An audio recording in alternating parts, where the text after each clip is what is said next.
Welcome back to another episode of the West Dakota Dad. For those of you watching right now, you can see that I am in the beautiful Black Hills of South Dakota, but not just anywhere. I am at Woodle Field in Sturgis, South Dakota, my old stomping grounds.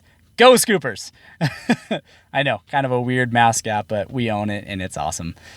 I just was on my way down here to partake in an event with my friends called the Total Archery Challenge, and I thought, why not stop at where I used to run track and play football and record a podcast. So before we get too far into it, real quick, I just got to say thank you for tuning into my podcast. It really means a lot to me. If you could please like, comment, leave a rating, review, whatever it is to show that my podcast is getting a little bit of interaction from you guys. It really helps me to reach more and more people, and I'd be forever grateful for that. So today we're going to be talking about the Total Archery Challenge, and since the event has not started, you will have to wait until next week to hear how it went. For today, I'm going to talk about the first time that we did this event and why this weekend has so much significance to me. For starters, if you don't know what the Total Archery Challenge is, basically it is an event put on by this group of people that they go around the United States. They set up a bunch of 3D targets in the form of these different courses that you can shoot, and each course has a different difficulty rating to it. But it's a great way for you and a group of people, of friends, family, whatever it is, to get out for the weekend or maybe even just a day to go out and shoot your bows in God's creation and get some fresh air, get some exercise. It's just a blast. So that's what we started doing. 3 years ago, back in 2018, was the first time we did it, and it's been kind of an annual thing ever since. But I'll remember when my buddy asked me if I wanted to do it, and I said, yeah, sounds like a good time, except for I knew that I was going to have to shake off the rust and bring out the bow because I haven't shot it in years. And so I practiced up, and I headed down to the Black Hills here, and I hadn't prepared for the weather either because it was going to be a very wet weekend. So I had to run to the store and get a raincoat. And then on my way back, I stopped at my buddy's house to express how excited we were to go shoot our bows. And then I received a phone call, and this phone call would be news that would change my life forever and have so much significance to this very weekend. And that phone call was from my wife. She had seemed like something was on her mind. She asked what I was doing. I said I was at my friend's house. And she said, okay, don't look too much into this and don't tell anybody. But I took a pregnancy test, and it came back positive. And I was excited. I was hooping and hollering. I was like, no kidding, really? And she said, yeah, but, don't tell anybody because, we don't know if it's for sure or not. So we'll go to the doctor later this week, and we'll make sure that it is legitimate. I said, okay. So now I had to spend the weekend with my friends and not be able to tell them the exciting news I just received. But I understood why, because, we weren't 100% sure. We just knew that that's what the test said. And, I just remember everything that was going on at the time. I remember I was wearing shorts. My buddy was throwing his Frisbee to the dog just before the phone call had came, and we were down in his basement. They actually ended up, him and his wife went upstairs while I was in the middle of this phone call to eat supper, which I'm pretty sure it was like beef stroganoff or something. But I was so vivid of this memory that I had of the first time I realized I was going to be a dad.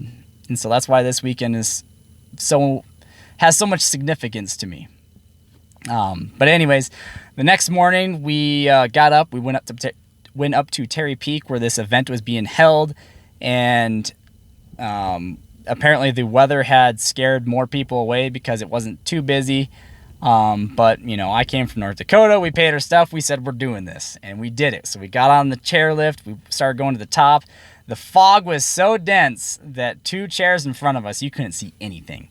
And so it was, that was one challenge. And then when we got to the top and I was getting off the forklift, the chairlift, I heard a snap, and I was like, oh great, what was that? Well, apparently I had an arrow that was sticking too high out of my pack, and it had broke on the chair as I was getting off, and I was just like, oh my gosh, I'm feeling like an idiot. I broke an arrow without even shooting my bow yet. It's going to be a long day. Well, we got to the first target, and we couldn't really see where it was at because it was kind of hard to see. I think it was like a black panther or something. We had to walk down the path a little bit to actually see it, and then when we came back, we pulled up our rangefinders to check the distance, and nothing. Our rangefinders were not working because of the fog, so now we had another challenge of not knowing our distance, which is very important when you're shooting your bow, because you have to adjust for the distances so you know how far you are so you can accurately hit the target. But thankfully, my buddy, he is an avid bow hunter, a phenomenal archer, and he was able to judge the distances very well.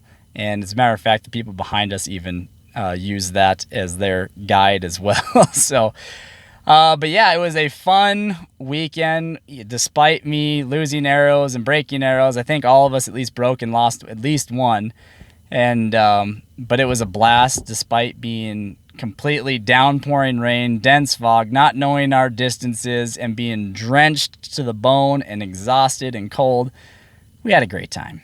And one of the things with that, I was kind of reminiscing on this weekend, and I thought, we could probably get a life lesson out of this. And so I was thinking, I was like, well, that weekend there was so much unknowns. We didn't know what the event was going to be like. We didn't know what the weather was going to be like. We didn't know what our distances were. I didn't know, because I was the only one that knew. I didn't know what it was going to be like to be a dad. And so I just had so many unknowns. There was no clarity to our situation, but together we did it. We had faith that we were going to have fun. We ended up having a blast.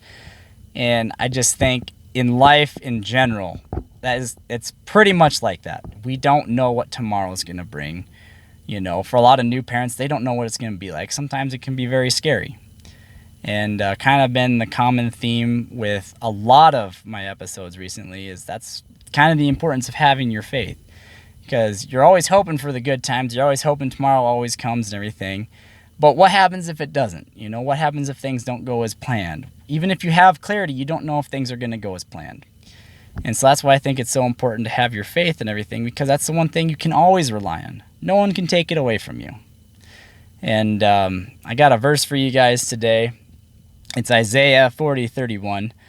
And that says, "But those who hope in the Lord shall renew their strength. They will mount up on wings like eagles. They will run and not grow weary. They will walk and not be faint." And I said that from memory, so I apologize if that is a kind of a mashup of many different versions of it, but I will display one of the versions in its entirety right here at the bottom of the screen here. But that's kind of what I had for you guys today. I'm excited for the weekend. As you're listening to this, the weekend already happened, so you have to tune in next week to see how the event went.